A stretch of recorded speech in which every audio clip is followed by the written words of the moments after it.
ভারতবর্ষ জুড়ে যখন বেছে বেছে অবৈধ বাংলাদেশিদের ধরপাকড় চলছে, সেই সময় অবৈধভাবে ভারত বাংলাদেশ সীমান্তের কাঁটা তার পেরিয়ে ভারতে প্রবেশ করতেই বিএসএফ এর হাতে ধরা পড়ল 3 বাংলাদেশি যুবতী।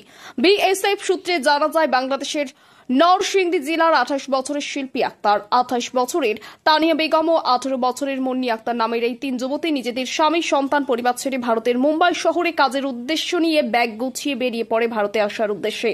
অবৈধভাবে ভারত ও বাংলাদেশ সীমান্তের কাঁটাতার পেরিয়েও শেষ রক্ষা হলো না। গতকাল রাতে নদিয়ার ধানতলা থানার দত্তপলিয়া সীমান্তে তারা ধরা পড়ল বিএসএফ এর হাতে। এরপর গতকাল রাতেই ওই 3 বাংলাদেশি যুবতীকে ধানতলা থানার পুলিশের হাতে তুলে দেয় বিএসএফ। আজ ওই 3 বাংলাদেশি যুবতীকে রানাঘাট আদালতে পাঠায় ধানতলা থানার পুলিশ। বাংলাদেশে কেন এসেছিলেন এখানে? বাংলাদেশে কেন এসেছিলেন এখানে?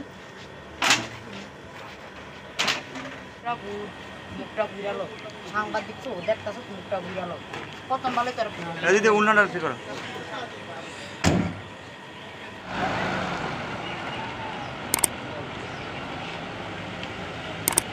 অনেক বছর ধরে আমার পছন্দের গয়না সঞ্চয় করেছি, এবার দেব আমার প্রিয় মানুষ। না, it's yours. Now it is yours. আমার পছন্দের গয়না আজ থেকে Sohan, pure and precious Orient jewellers.